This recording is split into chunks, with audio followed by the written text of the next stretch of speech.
O Senhor esteja convosco. Ele está no meio de nós. Proclamação do Evangelho de Jesus Cristo, segundo João. Glória a vós, Senhor. Naquele tempo, Jesus ergueu os olhos ao céu e disse: Pai, chegou a hora. Glorifica o teu Filho, para que o teu Filho te glorifique a ti. E porque lhe deste poder sobre todo homem, ele dê a vida eterna a todos aqueles que lhe confiaste. Ora, a vida eterna é esta: que eles te conheçam a ti, o único Deus verdadeiro, e aquele que tu enviaste, Jesus Cristo. Eu te glorifiquei na terra e levei a termo a obra que me deste para fazer. E agora, Pai, glorifica-me junto de ti, com a glória que eu tinha junto de ti, antes que o mundo existisse.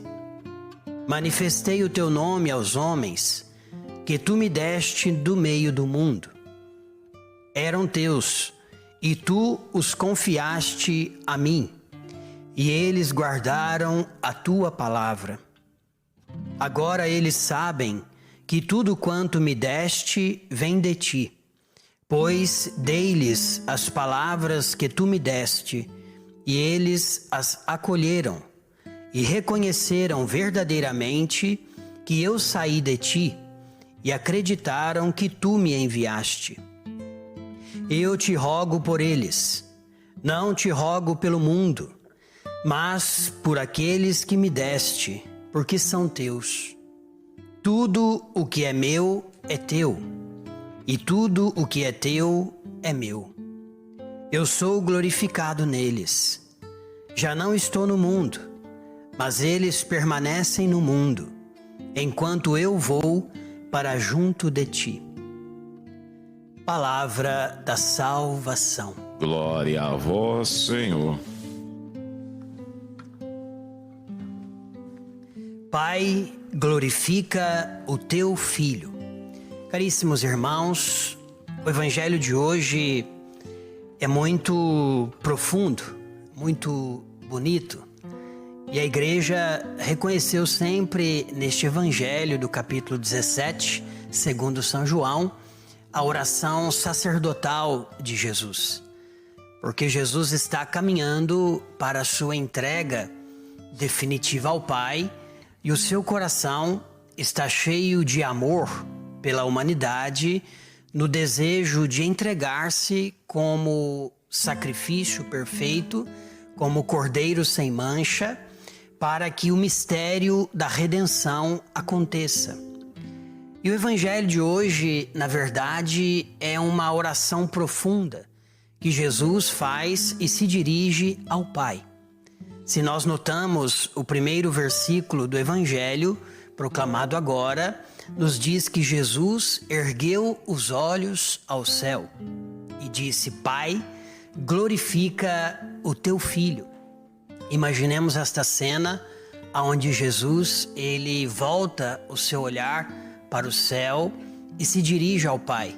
Todo ser de nosso Senhor Jesus Cristo, naquele momento, se volta inteiramente para o Pai. E todo o Evangelho de hoje é justamente este coração de Cristo que se volta inteiramente para conversar com o Pai.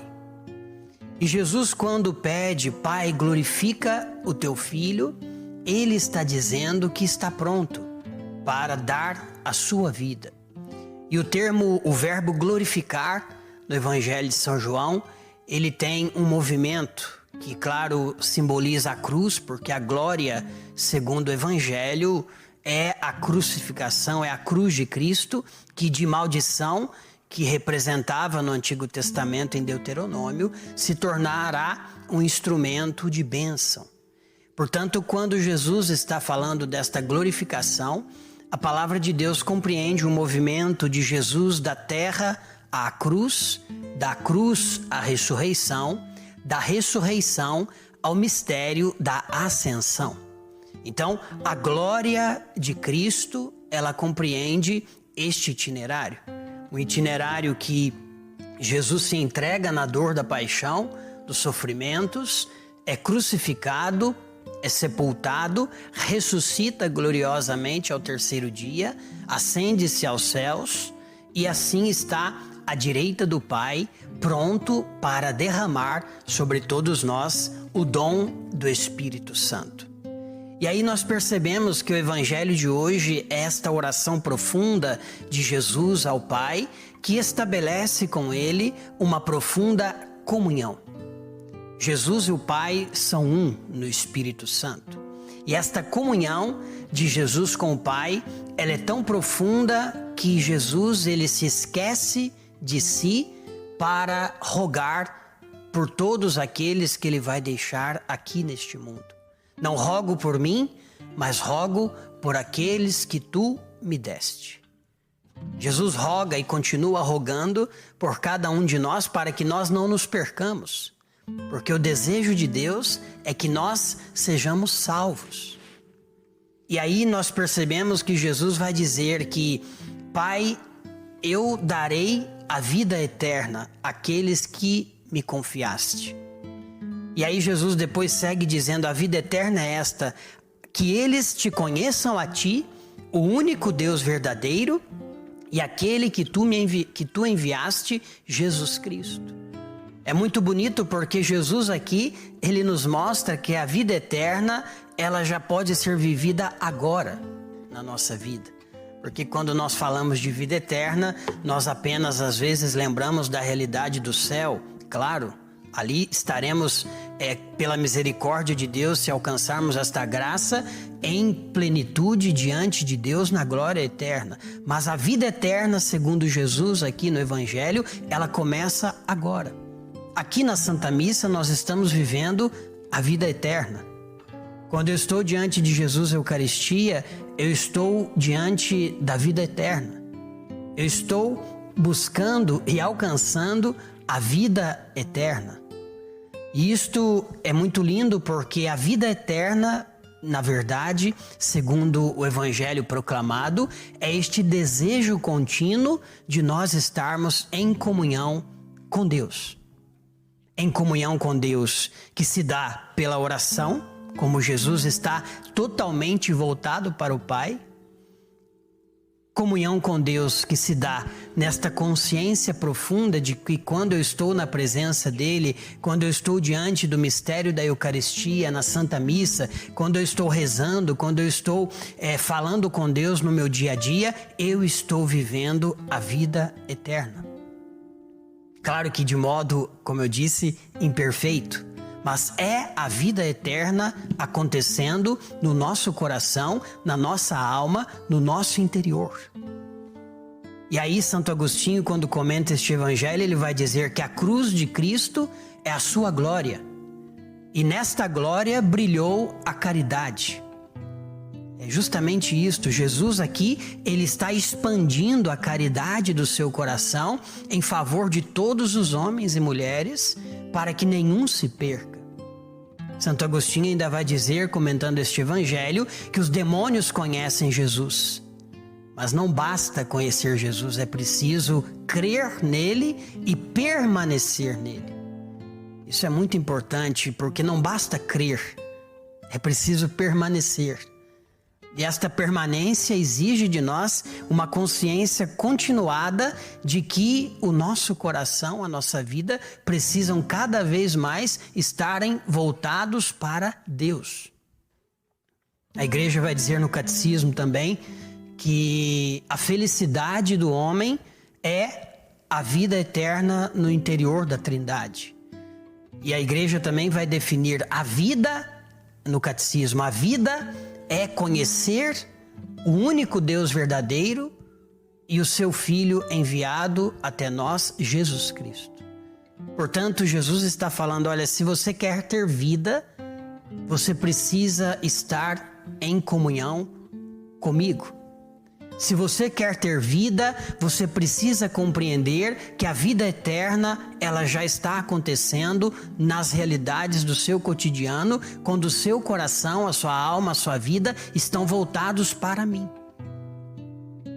E aí o que acontece? Quando nós compreendemos que a vida eterna, ela já vai acontecendo à medida em que eu estou em comunhão com Deus, eu começo a estabelecer também a comunhão com os outros.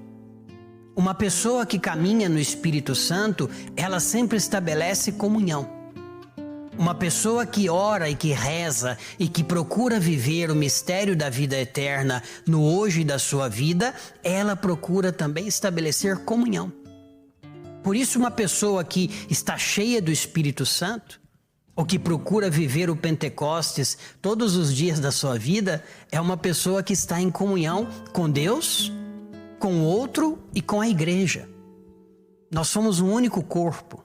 Não existe católico fora da comunhão com a igreja. Não existe católico fora da obediência à comunhão com o bispo, com o papa. Não existe católico fora da comunhão uns com os outros. Tudo que nós vemos, às vezes, hoje no interior da igreja, certas polarizações, é porque as pessoas estão procurando as coisas de Deus, mas não estão em comunhão com Deus. O cardeal Vantuan, quando ele ficou 13 anos encarcerado numa solitária injustamente, ele diz uma coisa muito bonita. Ele fala: como bispo, por muito tempo eu estive nas obras de Deus, mas não estive com o Deus das obras. Isso é profundo. Nós podemos também nos perguntar: nós estamos nas obras de Deus? Estamos aqui na Santa Missa. Mas será que nós estamos com o Deus das obras? E a comunhão é justamente isto. É o Evangelho que nos diz que o meu coração se volta para o Pai, eu estabeleço comunhão com Deus. Eu tenho consciência de que quando estou em comunhão com Ele, na Eucaristia, na confissão, na oração do cotidiano, na meditação da palavra, eu estou vivendo a vida eterna, mas eu preciso que esta comunhão seja prolongada na comunhão com a igreja, com o bispo, com o papa, com os meus irmãos. E aqui é o grande desafio. O Padre Gilberto, nosso fundador, nos dizia: comunhão com a igreja, comunhão com o Papa, comunhão com o Bispo. Porque o católico, ele precisa estar em comunhão. Se ele não está em comunhão, ele não está vivendo no Espírito Santo. Ele está vivendo como ele pensa que é o catolicismo a partir de si mesmo. Mas nós somos católicos porque nós temos um corpo que é a igreja, e no Evangelho de hoje Jesus está dando a sua vida por esta igreja, para que na sua glorificação a igreja seja glorificada e nós, pelo mistério da paixão, morte e ressurreição de Cristo, possamos viver a vida eterna e alcançarmos o céu.